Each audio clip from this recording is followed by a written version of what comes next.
Alright, testing, 1, 2, 3, testing. Welcome to the show. Alright, seems to be working just fine. Hey everyone, DragonoftheEastblu here once again with another video. This one here is going to be about something that is rather overlooked for us in the anime manga community, conventions. If you are lucky enough to have a convention near you, let alone actually being able to go, you may be intimidated if it's your first one. I was for the first time and I had to adapt to it really quickly. There are rules and etiquettes that aren't posted on the convention website, and there aren't any guides for convention going. So after going to lengthy conventions several times now, I think I can share my wisdom. Number 1, don't go alone.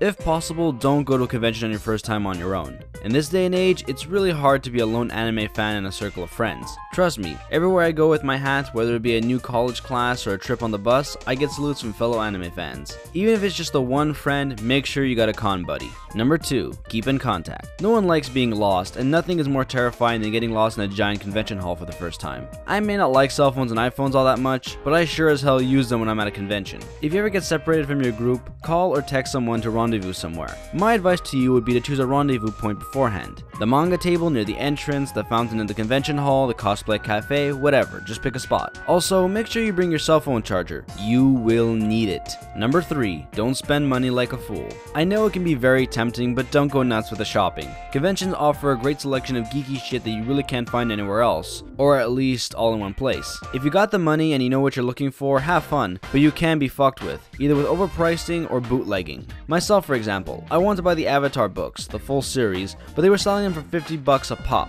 These were the DVDs now, not the Blu-rays, and I thought that was way too much. I then bought book 1 at Target and book 2 and 3 at HMV, all for under $40. I managed to get all 3 books for the grand total of $38.90. Way better than what the con was offering. Now, if we're talking about collectibles and imports, you can do whatever you like as long as you know what you're doing. But overall, just be aware of your spending habits and don't overdo it. Number 4, cosplay doesn't equal consent. Now this one is a little tricky even for me. When I first heard those words from a certain bard, I was having a double take. What was he saying? I managed to piece it together quite quickly. Having a cosplay does not mean I have given you consent to take a photo of me. The notion behind it is simply that cosplayers want anyone who wants to take a photo of them to ask permission first. The reason why I found this thought confusing is by definition, cosplayers want their photos taken. When people cosplay, they want to show off, and the ultimate amount of flattery you can give a cosplayer is say you want to take their picture. Now look, I'm not stupid nor am I an ass. I understand the reasoning behind it and I understand the mantra here. So in short, I'm gonna lay it down. If you want to take a photo of a cosplayer, just ask for their permission. It's too easy not to do, so why not do it? My previous claim that cosplayers want to be photographed still stands for very obvious reasons. The first I gave was that it flatters them to no end if you ask them for their photo. Cosplayers spend weeks, if not months, working on their cosplays, spending countless hours and countless pennies to get them right. If you just ask them if you can take their picture, all that hard work just paid itself off and then some. So in short, just because cosplayers are just asking to have their photos taken, doesn't mean you shouldn't ask.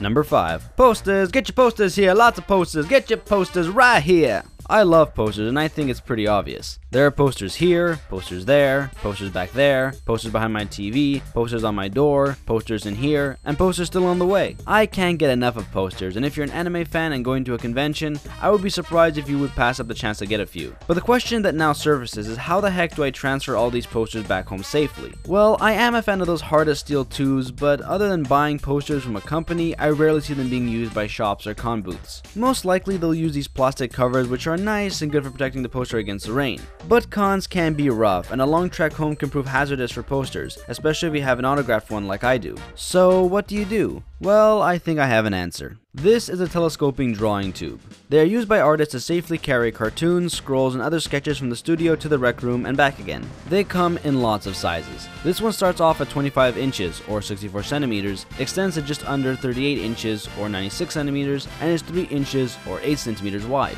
Pretty useful actually, but I've come up with another use for them. Instead of making your posters suffer in your backpack, put them in the drawing tube. Now, admittedly, you can't hold that many posters if they're rolled like this, but if you're lucky, they can be rolled up like they do at Walmart. Now, this sounds like leaving a lot to chance, but we anime fans have the odds in our favor. You know those weird posters on my wall and on my door? Those are what we call wall scrolls, and they are pretty damn cool. Instead of being made up of paper, they're made out of cloth. They're based off ancient wall scrolls called kakemono or kakejiku. But here's the best part. Due to their design, you can roll them up amazingly tightly without damaging them, which means you can put a lot of them inside the drawing tube. Just throw it over your shoulder and there you go.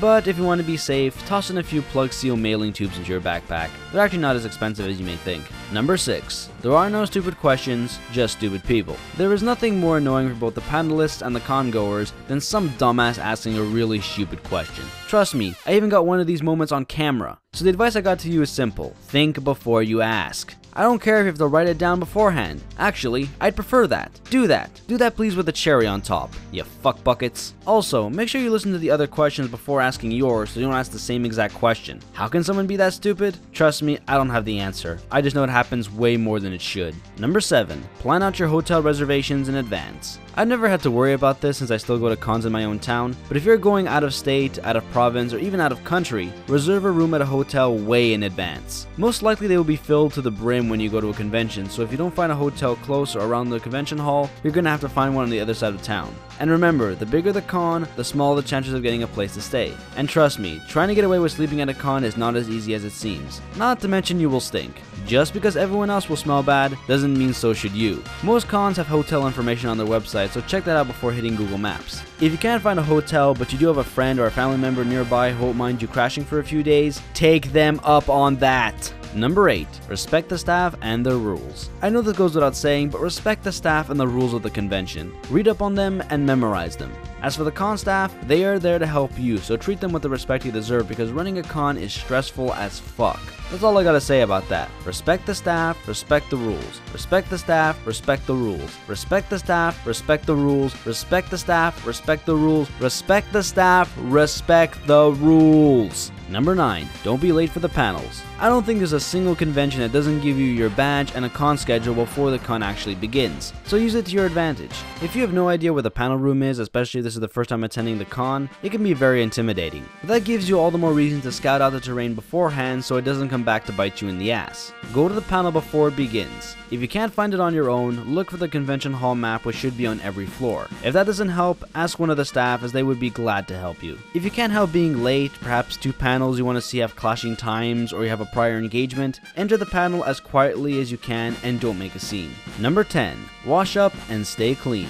If there is one thing that sticks in your mind if you go to conventions often enough, is that by the end of it, you're gonna be sick. With so many people stuck in such a tightly packed place, you know that someone is sick, is going to be sick, or spreading their sickness. I don't like the product all that much, but get Purell and wash your hands often. I've gotten sick before at a con, and though it wasn't terribly bad, I couldn't attend the last day. I'm not of the medical profession, so all I have to offer is the advice that my mother and grandmother gave me as a child. Cleanliness is godliness. Number 11. Have fun and don't ruin the con for others. As stressful as a con may seem, especially with the list I've given you, don't forget to have fun. This is a rare opportunity to get together with the community and to be ourselves. For people who are too shy to be anime fans and manga fans publicly, or they've been teased for it, this is a perfect place for them to spread their wings and be free. This is where the community comes together to share our love for the industry and for those who are part of it. Readers, artists, musicians, gamers, cosplayers, mangaka, all of us free to create, to talk, and to laugh. This is where we can introduce our fandom to new people and get them into the series we love so much. This is why we go to these conventions and why we have so much fun there.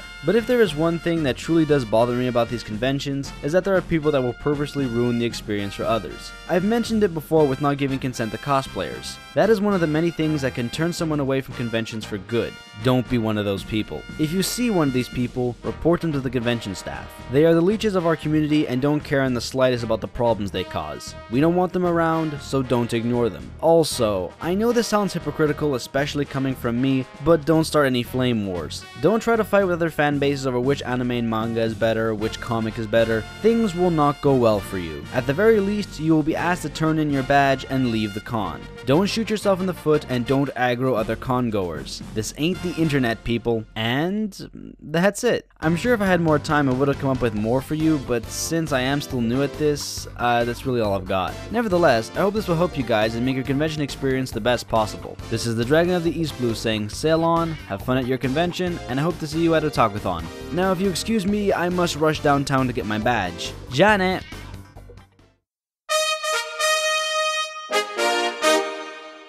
There are rules and etiquettes that aren't posted on the convention website, nor are any guides to the convention. The manga table near the entrance, the fountain in the convention hall, the cosplay cafe. Fuck! The manga library near the entrance, the fountain in the convention hall, the cosplay cafe, whatever. Just pick a spot. Fuck! If you ask them to take a picture... Oh, fuck you. Most likely they'll use... But if you're going out of state, out of province, or even out of country, so reserve... If you have no idea where the panel room is, especially if you're attending a con for the first time, and you have... For people who are too shy to be anime and manga fans publicly, or... Nevertheless, I hope this will make you guys... Fuck. But that gives you all the more reason to scout out... Holy shit! I can't believe that torrent finally downloaded. It's been at 0 for like 2 months. Holy shit. Well, I guess never quitting pays off. Holy shit, let me see this. No fucking way, it actually worked. And holy shit, this is a fucking good scan. Basil Pesto Pike. Motherfucker, if I had caught you instead of you breaking my fucking line, I'm gonna cook up that son of a bitch next time. Oh, nice. Yeah, just one of my hunting and fishing magazines from before I resubscribed, actually. You know, I was trying to find them on torrent, and holy shit, this is nice. This is fucking nice. Sweet. Oh, fuck it. They had to show me the one where the fucking hook is in the finger. God damn it, that always fucking gets me.